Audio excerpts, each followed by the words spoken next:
Welcome to Facts TV News, where everything is true. Holiday break. The 7 detainees who escaped from the Arcabesa police lockup last Thursday, just ahead of the Christmas holidays, are still on the run. Senior Superintendent of Police Stephanie Lindsay, head of the Jamaica Constabulary Forces JCF Corporate Communications Unit, told reporters that the last update she had received was that the escapees were still at large and that the search was ongoing. The detainees were discovered missing during a routine cell check early Thursday morning. Preliminary reports from law enforcement were that the men managed to escape from custody by cutting through a ventilation grill. Kevin Hurd, 31, has been identified by the police as the ringleader of those responsible for plotting and orchestrating the breakout. He is charged with murder and had been remanded at the lockup for a year. According to the JCF, he is known to frequent Stony Hill, St. Andrew, and Enfield in St. Mary.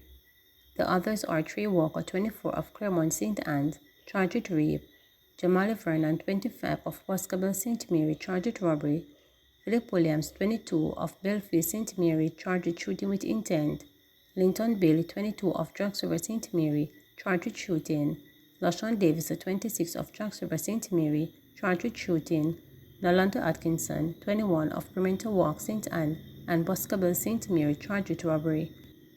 A preliminary probe by the St. Mary Divisional Intelligence Unit suggested that the men have been planning the escape for some time. According to a source, a major search was conducted on December 17 in the cells at the station, including the cells of at least 3 of the escapees, and various pieces of contraband were found, including cell phones, chargers, and lighters.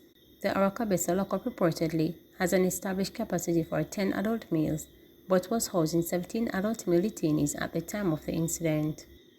Asked if similar changes will take place in St. Mary, as was done in Black River, Lindsay said she was not aware of that, as an investigation into the incident being conducted by the Inspectorate and Professional Standard Oversight Bureau is not yet completed. We have not gotten a report or an update as yet as to what the findings are and if there are any reviews, but of certain, it will come out right from the Christmas season when a lot of other things are being worked on. But sooner or later, we will have an update for you, she promised. In the meantime, she reported that 5 of the 8 detainees who had escaped in June from Black River were recaptured. The police are asking anyone with information that could assist in locating the escapees to contact the Arcabesa police at 876-726-0698, Crime Stop at 311, the JCF tip line at 811, or the nearest police station. Opposition leader says he is yet to receive response from Prime Minister Holness following calls to cease efforts to make Portmore a parish. More than a month after he wrote to the Prime Minister requesting that he ceases all efforts to make Portmore a parish, Opposition leader Mark Golding said he is yet to receive a response from Andrew Holness. In the letter dated November 20, 2023, Mr. Golding restated his position that any proposal to alter the structure of the Portmore municipal requires extensive consultations with residents and other stakeholders. He also accused the ruling Jamaica Labour Party of having self-serving and partisan reasons for wanting to make Portmore the 15th parish. In an update, the opposition leader said he is hopeful that Prime Minister will acknowledge the concerns he raised soon. We demand the immediate cessation of all efforts to make Portmore a parish. Thereafter, the government may commence broad-based consultations with the leadership of Portmore at all levels, along with the residents at the community level, to arrive at any modifications of the present structure, its boundaries, and any other parameters that they may deem appropriate.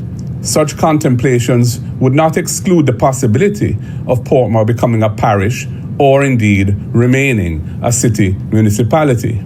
I wish to also affirm that the opposition has very serious concerns about any changes in parish boundaries that have consequential impacts on constituency boundaries and are driven by the governing party. I can confirm that I have not received a reply from the Prime Minister to my letter that I sent to him on the 20th of November in relation to the matter of Portmore becoming a parish and the redrawing of the electoral boundaries of what is now the city municipality of Portmore.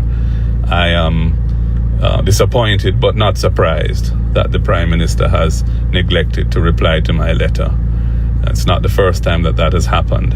I hope that after the Christmas season, I will receive a fulsome response to the concerns I have raised in my letter to him. Traffic changes for fireworks on the waterfront. The police are advising the public of traffic changes in preparation and hosting of the annual fireworks on the waterfront in downtown Kingston, which will be hosted by the Urban Development Corporation UDC on New Year's Eve. At 4 p.m. on Sunday, December 31, the following intersections including Port Royal Street will be closed: Church Street, King Street, Orange Street, Princess Street, West Street, Beacon Street, and Ocean Boulevard. Two-way traffic will, however, be permitted as follows to facilitate the entrance and exiting to and from parking areas only from the intersection of Church Street and Port Royal Street to JCC Multi-Storage Car Park. Intersection of Orange Street and Port Royal Street to Orange Street Multi-Story Car Park.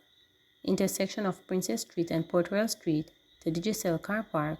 Intersection of West Street and Port Royal Street to West Street Car Park. The UDC will be enacting a park and ride system where transportation will be provided to and from the venue. The parking and shuttle locations are Hero Circle transported to the Bank of Nova Scotia. Individuals are being advised to follow the said instructions and park in the established areas, as vehicles found outside these areas creating obstruction may be towed, the police stated. The police also warned that patrons with large backpacks will not be allowed in the venue. Everyone exiting and entering the venue will be subjected to a detailed search, and some areas will have strict control system, and of such, no firearm will be allowed into the venue. It is a criminal offense to leave one's firearm in a negligent manner that may result in it being stolen, the police advised. The police also noted that during the staging of the annual fireworks on the waterfront, hundreds of people usually converge along the Palisades Main Road to view the fireworks. This often leads to traffic congestion and disruption to the traffic flow along that corridor. In order to mitigate against this risk, the police will implement the following measures. No parking will be allowed along the right side of the Norman Manley Highway leading to the airport from the Harborview Runabout to the airport runabout between the hours of 5 p.m. and 12 midnight. Controlled parking will be designated locations on the left side only. There will be no parking in the vicinity of where the cables are located. No vending will be allowed along the strip. There will be strict enforcement of the Road Traffic Act. Motorists are being asked to comply to the instructions of the police, the new release from the police added. CPFSA in better position to reach abused children, stated CEO. The Child Protection and Family Services Agency, CPFSA, is now in a better position to reach abused children, says Chief Executive Officer of the agency, Loretta Adams-Thomas. Speaking at the recent opening of a child-friendly space located at the National Children's Register, NCR, in St. Andrew, she noted that with 8 spaces operating, increased support is now available for vulnerable children, especially those affected by the surge of trafficking. They can find a solace, support, and the compassionate care they rightfully deserve. The significance of these spaces cannot be overstated. They are designed to facilitate the sensitivity interviewing and screening of suspected and confirmed victims of child trafficking. But beyond that, they embody a commitment to nurturing and a safe environment where children are heard, valued, and protected, the CEO stated. She highlighted that the establishment of the facilities is part of the larger tapestry of efforts under the Child Protection Compact, a 4-year collaboration endeavor between the Government of Jamaica and the Government of the United States, with its aim being to fortify the nation's ability to respond to the horrend issue of child trafficking. Adams-Thomas said that the U.S.-Jamaica Child Protection Compact is expanding its capacity of stakeholders primarily along 3 Ps: prevention, protection, and prosecution. Under the compact, several other initiatives inclusive of child-friendly spaces were funded and executed by the Women's Group and implementing partners, Winwork International and the International Organization for Migration. Work included the development of a national referral mechanism and the training of social workers and psychologists in trauma-informed care for child trafficking victims. Included too, with a child trafficking institutionalization initiative at the CPFSA, which involved the development of a standard operating protocol for child victims and survivors of trafficking. Child-friendly spaces have been established at the Center for the Investigations of Sexual Offences and Child Abuse (CISOCA) in Trelawney, the Independent Commission of Investigations Indicom in Kingston, the Overton Health Center in St. Catherine, and the Victim Services Division Office in Buff Bay, Portland, and Mandeville, Manchester.